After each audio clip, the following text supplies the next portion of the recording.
एक तरफ मनोज तिवारी हैं, दूसरी तरफ उत्तर पूर्वी दिल्ली की जनता है।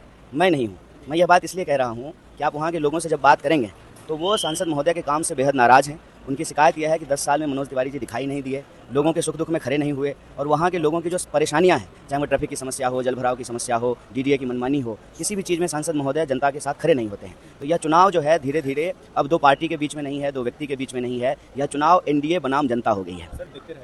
अरे भाजपा तो प्रधानमंत्री जी के बारे में कुछ भी ऐतिहासिक बोल देती है। कल मैं भी सुन रहा था, बहुत सारे पत्रकार भी कह रहे थे कि पहली बार पटना में किसी प्रधानमंत्री ने रोड शो किया है। तो प्रधानमंत्री जी नीम के पेड़ पर चढ़ जाएंगे तो फिर कहेंगे कि पहली बार कोई प्रधानमंत्री नीम के पेड़ पर चढ़े हैं। इस तरह से इतिहास नहीं बनता है। इतिहास तब बनता जब प्रधानमंत्री जी बिहार की जनता की जो मांग थी कि बिहार को विशेष राज्य का दर्जा दिया जाए, उसको वो पूरा कर देते। और यह मांग जो है खुद उनके घटक दल के नेता श्री नीतीश कुमार जी ही कर रहे थे। वो पेट्रोल का दाम बता रहे हैं। कन्हैया कुमार जी, एक तरफ आप और एक तरफ मनोज तिवारी, कितनी चुनौती है दिल्ली में?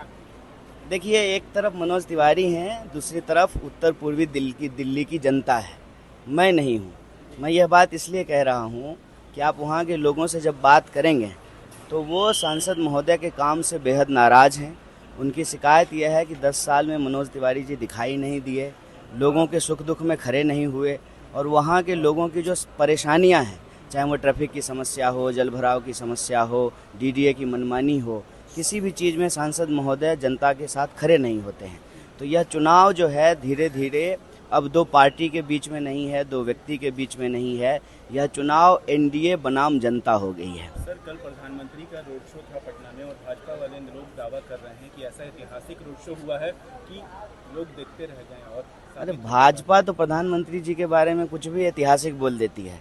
कल मैं भी सुन रहा था, बहुत सारे पत्रकार भी कह रहे थे कि पहली बार पटना में किसी प्रधानमंत्री ने रोड शो किया है। तो प्रधानमंत्री जी नीम के पेड़ पे चढ़ जाएंगे तो फिर कहेंगे कि पहली बार कोई प्रधानमंत्री नीम के पेड़ पे चढ़े हैं। इस तरह से इतिहास नहीं बनता है। इतिहास तब बनता जब प्रधानमंत्री जी बिहार की जनता की जो मांग थी कि बिहार को विशेष राज्य का दर्जा दिया जाए, उसको वो पूरा कर देते। और यह मांग जो है खुद उनके घटक दल के नेता श्री नीतीश कुमार जी ही कर रहे थे, तब इतिहास बनता है। इस तरह से इतिहास नहीं बनता है कि आज प्रधानमंत्री जी जो है नीम के पेड़ पे चढ़ गए, परसों जो है प्रधानमंत्री पीपल के पेड़ पे चढ़ गए, इससे इतिहास बनता है। इतिहास तब बनता है जब कोई आप ऐतिहासिक फैसला लेते हैं, जब कोई आप ऐतिहासिक निर्णय लेते हैं, और जिसको वो ऐतिहासिक बता रहे थे खुद उसके बारे में बोलना बंद कर दिए हैं। नोटबंदी को भी ऐतिहासिक बता रहे थे ना, तो जब नोटबंदी हुआ तो क्या कहा गया, काला धन समाप्त हो जाएगा। और इस बार के चुनाव में प्रधानमंत्री जी मंच से कह रहे हैं कि अंबानी जी और अदानी जी के पास काला धन है। इसका मतलब नोटबंदी ऐतिहासिक फैसला नहीं था। इस तरह से इतिहास नहीं बनता है। एक दावा और किया है प्रधानमंत्री ने कल कि भाजपा और एनडीए के कमिटमेंट को बिहार की जनता देख रही है, आरजेडी और कांग्रेस के तुष्टीकरण को भी देख रही है। वही कमिटमेंट तो हम पूछ रहे हैं सर। कमिटमेंट था ना बिहार को विशेष राज्य का दर्जा देने का, क्या हुआ उस कमिटमेंट का? स्मार्ट सिटीज़ का क्या हुआ?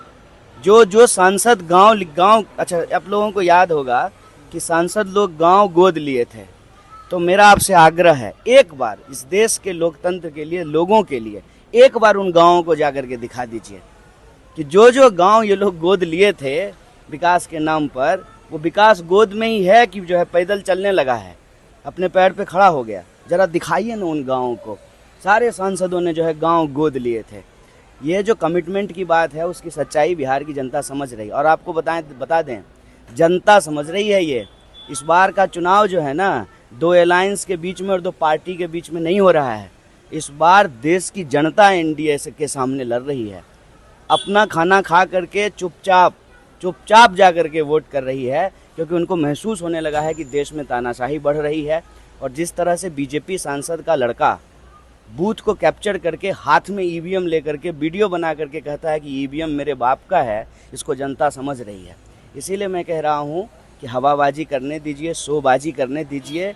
जनता मन ही मन ठान ली है कि 10 साल हो गया है, समय समय पे सत्ता बदलते रहनी चाहिए, रोटी पलटती रहनी चाहिए, नहीं तो रोटी जल जाती है और सत्ता निरंकुश हो जाती है। मुंगेर में आज वोटिंग के दरमियान जो है कुछ उपद्रवियों ने हंगामा किया है। कहा जा रहा है बीजेपी एनडीए की तरफ से कि राजद के लोग ऐसे ही उम्मीदवार खड़े करते हैं। गजब बात है।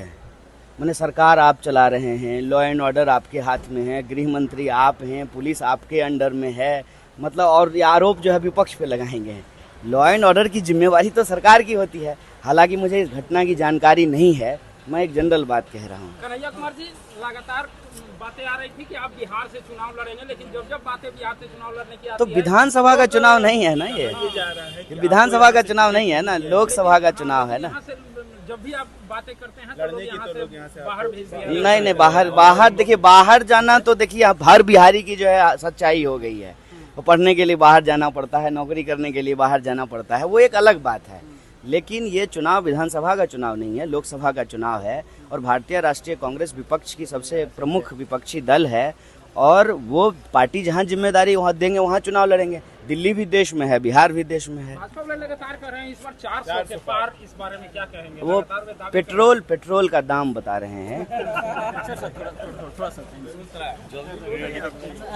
कन्हैया कुमार जी हमारे साथ बात करेंगे। देखिए